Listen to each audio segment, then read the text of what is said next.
Olá amigos do Visão Espírita. Hoje estou aqui para fazer um pequeno relato sobre uma viagem que eu fiz recentemente, em março de 2012, à cidade de Cambé, no Paraná. Em dezembro de 2011, o médium Rogério Henrique Leite, daqui de Lorena, sabendo que eu estava organizando alguns arquivos sobre a vida do Jerônimo Mendonça, ele me convidou para ir até a cidade de Cambé, no Paraná, onde ele estaria neste mês de março. Aceitei muito feliz o convite, pois alguns meses antes, em outubro, setembro de 2011, eu já estava mantendo contato com a escritora Jane Martins Vilela, que escreveu o livro O Gigante Deitado sobre o Jerônimo e que também reside na cidade de Cambé. E alguns meses antes, ela também me enviou de presente um livro chamado Abnegado Servidor, que conta a história do quase centenário Hugo Gonçalves, conhecido como o Paizinho de Cambé. Ele que já está com 98 anos e reside nessa cidade, onde o Rogério Leite iria se hospedar em sua casa. Então eu fiquei muito feliz quando ele me convidou para poder se hospedar junto com eles, porque ali eu poderia, além de conhecer o Paizinho, Hugo Gonçalves, eu poderia também colher relatos sobre o Jerônimo Mendonça, porque ali Jerônimo Mendonça diversas vezes pousou, se hospedou, assim também como outros do Espiritismo, como Leopoldo Machado, Urbano de Assis Xavier, José Soares Cardoso, Divaldo Pereira Franco, Raul Teixeira e tantos outros espíritas, sempre quando passam ali naquela região, e passavam aqueles que já desencarnaram, se hospedavam na casa do Paizinho. Então eu fiquei muito feliz quando recebi este convite. E lá fomos. E chegando naquele local, eu tive uma experiência que foi uma das maiores da minha vida. Sem querer desmerecer o espiritismo da nossa região ou das outras regiões por onde eu já passei, lá é uma cidade que respira espiritismo. Pudemos ver através das casas que nós fomos visitar, através dos locais em que nós passamos, que o povo de lá tem um respeito muito grande pela doutrina espírita e também pelo seu conteúdo doutrinário. Vimos isso já logo no início, quando chegamos na casa do seu Hugo. Haviam quadros pela casa toda de vários vultos do espiritismo, sobre fatos do espiritismo, fotos de Carbachuto, porque para quem não sabe, o Hugo Gonçalves, o Paizinho de Cambé, o parto dele foi feito pelo próprio Carbachuto, o bandeirante do espiritismo, pois ele nasceu lá em Matão.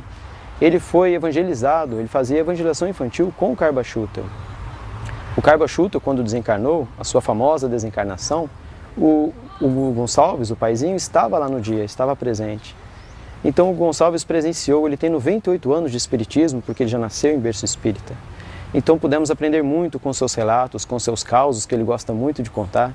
Então cada momento ao seu lado foi muito enriquecedor para nós, pois pudemos, além de aprender muito sobre o espiritismo, aprender um pouco sobre a sua vida, que até eu recomendo, se alguém quiser saber um pouquinho mais da história do seu Hugo, há 2 livros publicados, um pelo Dr. Geraldo, lá de Londrina, e outro pela doutora Jane Martins Vilela, de Cambé, que contam a história do Hugo Gonçalves.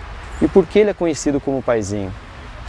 Em março de 1953, Luiz Piscinin, um outro espírita lá do Paraná, que também é muito conhecido, ele fundou um lar infantil chamado Marília Barbosa. Marília Barbosa foi a esposa de Leopoldo Machado. Em homenagem a ela, fundaram este lar para crianças, que até hoje já cuidou de mais 800 crianças. Hugo Gonçalves chegou 6 meses depois da sua fundação e se tornou seu diretor. E hoje ele é chamado de Paizinho por todos porque suas filhas estão espalhadas pelo Brasil todo. Ele acolhia e recolhia as crianças da rua, que não tinham onde morar, no seu lar, dando-lhes educação, dando-lhes escola e educando elas até elas crescerem. E muitas delas hoje estão espalhadas pelo Brasil e sempre ligam para ele. Inclusive nos dias em que estivemos lá hospedados, eram telefonemas de vários lugares do Brasil, dessas filhas dele ligando para ele, querendo saber como ele estava. E ele sempre brinca conosco, dizendo assim: no meu 100º aniversário quero vocês todos aqui novamente. Então lá tivemos grandes experiências, que uma delas foi as cartas consoladoras que o Rogério Leite foi realizar no domingo, onde, sem querer também desmerecer os locais em que ele já passou, mas nós sabemos que quando eles vão realizar esse trabalho da psicografia, eles colocam uma música, devido ao que as pessoas às vezes ficam conversando em volta, as pessoas são curiosas, muitas pessoas que estão ali também não são espíritas, estão ali querendo ver o trabalho do Rogério e acabam conversando e acabam atrapalhando um pouquinho o trabalho do Rogério e da Marli, a sua esposa. Então ali nós percebemos que o povo, eu brinquei ainda que nem precisava de música, porque o pessoal era tudo eles respeitavam o trabalho do Rogério. Eles ficavam quietinhos, eles não falavam, falavam em tom baixo quando queriam conversar. E lá também eu percebi uma coisa sobre o horário. Quando o Rogério foi realizar a sua palestra, o Hugo brincou com ele e disse, é 8h30 mesmo, né? Então eles têm esse respeito pela doutrina, pelo horário, com a espiritualidade. E quando nós entramos na casa do Hugo Gonçalves, uma coisa que chamou muito a atenção é o seu lindo jardim, que se chama Recanto da Saudade, Dulce Gonçalves. Ele fez esse jardim especialmente em homenagem à sua esposa, Dulce Gonçalves, que também era conhecida como a mãezinha de Cambé, porque ela também ajudava o paizinho a cuidar das crianças. E este jardim, até hoje, mesmo com a sua esposa desencarnada, Hugo Gonçalves cuida dele diariamente, ele quer ver se as flores estão ali, qual que está desabrochando. E ele contou para nós que quando a sua esposa estava encarnada, todos os dias ele recolhia uma rosa e levava até ela, mostrando todo o seu romantismo. E até hoje, mesmo ela desencarnada, ele brincou conosco dizendo que durante a noite, quando está tudo quietinho, ele sai da sua casa, que é logo ao lado do jardim, ele vai até lá no banco e fica namorando com ela até hoje. Então foram muitos causos que nós ouvimos, muitas histórias, e também histórias que nós vivenciamos. Uma delas foi da apresentadora que se chama Cloara. Ela é apresentadora do SBT há 15 anos, o SBT lá do Paraná. E nós, eu, o Rogério e a Marli, nós não conhecíamos ela por não sermos da região. E de repente ela apareceu lá na casa do seu Hugo. Então nós descobrimos que o programa dela é como se fosse um programa assim, tem culinária, cantores famosos, o programa dela é bem conhecido. E o pessoal lá ficou todo feliz quando viu ela, foram abraçar ela, tirar foto. E ela, com toda a sua humildade, chegou lá para conversar com o paizinho, entrevistar o paizinho, também aproveitou e entrevistou o Rogério. Então nós vimos que o Hugo Gonçalves ele conquista todas as pessoas da região, da sua cidade, do estado do Paraná, que inclusive até ele recebeu um dos maiores prêmios que o governo do Paraná pode ceder a alguém. E quem entregou em suas mãos foi o próprio governador do Paraná. E o Hugo Gonçalves, com tudo isso, com todos os seus prêmios, ele continua naquela sua humildade. E há outras histórias também que nós ouvimos lá, que gostamos muito de saber, que enriquece muito a doutrina espírita. É a história de um padre que lá da região, que ele faz as suas doações ao Lar Infantil Marília Barbosa. Um padre católico, apostólico romano faz isso. E o Hugo Gonçalves estava contando para nós também que ele passa na loja de um pastor da igreja presbiteriana independente e ele passa lá para tomar um café. E certa vez esse pastor chegou nele e disse assim, olha seu Hugo, eu gostaria muito de um dia no seu centro espírita ouvir uma palestra. E o seu Hugo convidou. Só que no dia que o pastor foi até lá, ele não foi sozinho, ele levou todos os fiéis da sua igreja para poderem assistir a palestra. E ficaram lá assistindo. E o seu Hugo, como de costume, senta na primeira fileira e fica lá também assistindo a palestra. E quando o palestrante estava fazendo a sua oratória, ele estava indo muito bem. Quando chegou no finalzinho da palestra, ele foi começar a falar do batismo, falar mal do batismo com respeito aos protestantes. Imediatamente o seu Hugo se levantou e pediu para que o palestrante se retirasse. Aquele ato do seu Hugo, do paizinho, fez com que o pastor chegasse até ele e disse, olha seu Hugo, o que você fez foi muito bom, gostei muito do que você fez. Porque se ele continuasse falando, eu não sei o que nós faríamos aqui. Então o seu Hugo mostrou o respeito que ele tem pelas outras religiões, num gesto ecumênico muito grande, e também com respeito aos palestrantes. Todo palestrante que vai lá, ele percebe que o palestrante, como se diz na gíria, ele dá uma escorregada, ele vai lá e corrige o palestrante. Então nós vemos o respeito que o seu Hugo tem pela doutrina e aquelas pessoas também da região têm. E para encerrar, gostaria de fazer mais um relato. Quando foi no sábado, às 8 horas da manhã, ouvimos um barulho de caminhão entrando dentro do lar espírita, do lar infantil. Ali assim, tem a casa do seu Hugo, atrás já é o lar infantil, dá 2 quarteirões. Já tem o centro espírita Allan Kardec, é tudo junto. E a gráfica que produz o jornal O Imortal. É tudo junto, é uma junção só.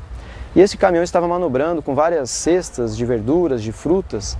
E eu perguntei ao paizinho o que era aquilo, ele me disse que todos os sábados este caminhão vai até o Ceasa, recolher os alimentos que eles doam todos os sábados, e eu fiquei analisando de longe, eles ficam ali, a todo momento chega voluntários e mais voluntários, eles vão separando todos aqueles alimentos em sacolas, com os nomes das pessoas, o dia inteiro, o sábado inteiro.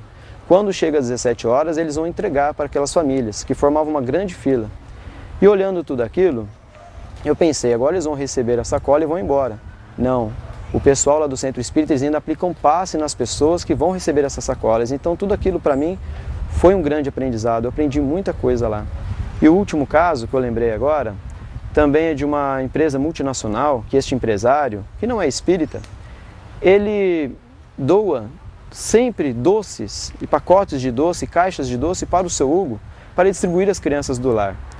E nós presenciamos lá que as crianças voltam da escola e passam no Centro Espírita, lá no escritório do seu Hugo, para pedir o doce para ele. E o seu Hugo entrega com todo carinho, com todo amor, um saquinho de bala, pirulito, doces.